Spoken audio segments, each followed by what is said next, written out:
I'm here with the 2022 Aprilia RSV4 factory, and today we're going to be installing stacks. This install is good for not only just the factory, but also the regular RSV4 model as well. So let's get started. First thing we're going to do is remove the rear seat.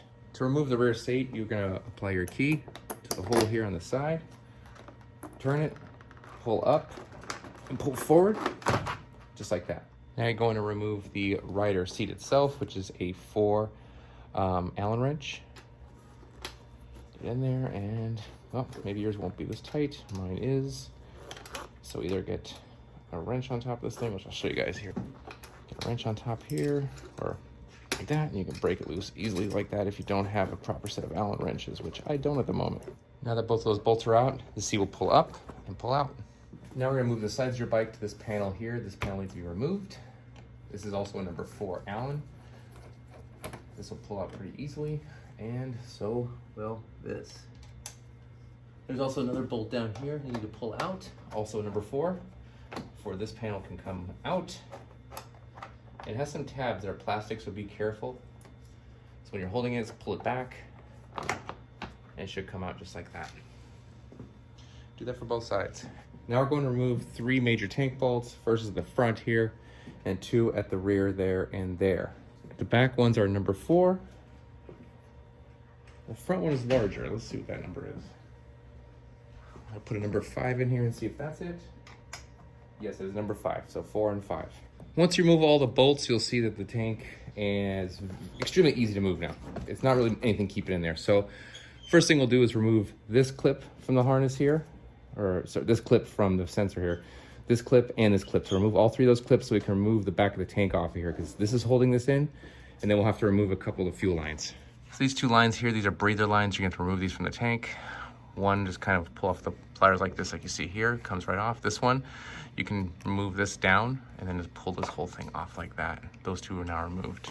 So right here, this is the fuel line right here. You're gonna have to remove this. The yellow comes up like that, and you squeeze both sides and this will come apart. All right, I got it apart here, and this one was a squirter. This one definitely like squirted some fuel out here, and that's perfectly normal for fuel to come out of this. Just kind of wipe it down, get it out of the way, and you can move on from there. Now that the tank is completely free to go, remove the tank. All right, now that we have the tank off and all this is exposed, this is the air box right here. This is the part we have to get to. So first thing we have to do is remove all the electronics from here so we can peel this thing back. First thing, I'm gonna take a Phillips, remove the ECU, and then we're just gonna start going from electronics and kind of pruning them off of the air box itself. And these are a lot of easy things. They kind of just slide. So this one just slides off, for example. This just pulls right out. These slide out. Just kind of remember where they're at, or use this video as a reference of where things are at. And you can see, okay, now I've got most of this stuff off. This will pull off, this will pull off. So let me go ahead and get that all done. Once I pull this off, it should be easy. I should be able to get pretty much everything off of this air box with the exception of the injectors themselves. I want to pull those out. I'm just going to pull the harness for the injectors off. And that should be it. If I run into any issues, I'll let you guys know.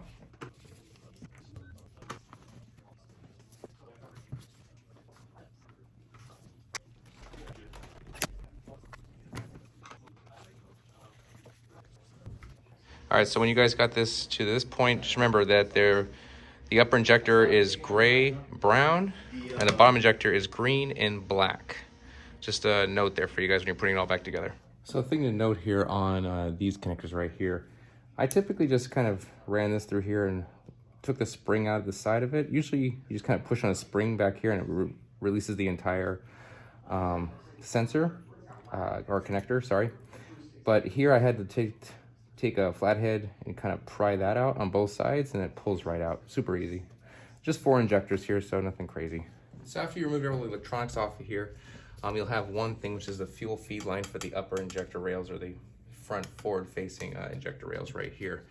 These we do have to remove. So it's, again, just pushing this thing and pulling, and there'll be a little bit of leakage, or none in this case, and that should be good there. After that, what we're gonna do is remove all of the screws here that are around the air box holding in. They're all Phillips. There's a whole bunch from here. So remove all of those, and this whole thing should move almost like a clamshell backwards.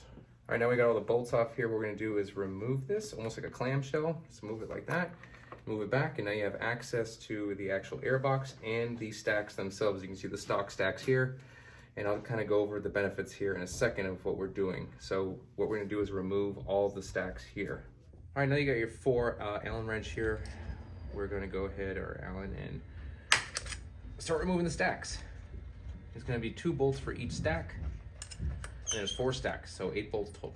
And you'll see that actually the bolt doesn't actually come all the way out. You have to actually remove this when you take the stack out. Totally normal. So you see right here, this is the old design right here. And you can see these bolts need to come out. When you push this a little bit out, don't push too hard, you'll break the tab. These bolts all come out and you'll transfer these into the new tabs, or the new stacks right there.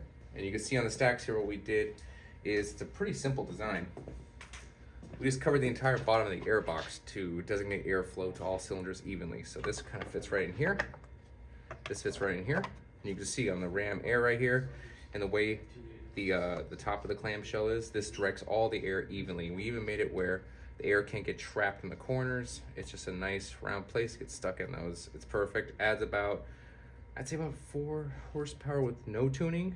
With tuning, it's gonna add more than that even. So we're gonna get this bike tuned, and we're gonna get this bike set up. We also have the torque spec sitting right here on here. So I'm gonna torque them down to torque with a torque wrench, and I'll show you guys right now how that works. So take the bolts out of the old stacks like I showed you, and then right here, you can see the bolt goes in here. And you'll place them in here, just like that. There's no special way to do it. You can put this one first, that one first, or both in first. However you wanna do it, they both fit in like that. Just make sure the bolts are in there first, and the hole's the top here for the Allen key to go into there. Same thing as before, it's the number 4. So I got everything torqued down here. We got this torqued down to 6 Newton meters for the 8 bolts. They use the OEM bolts, like I said before.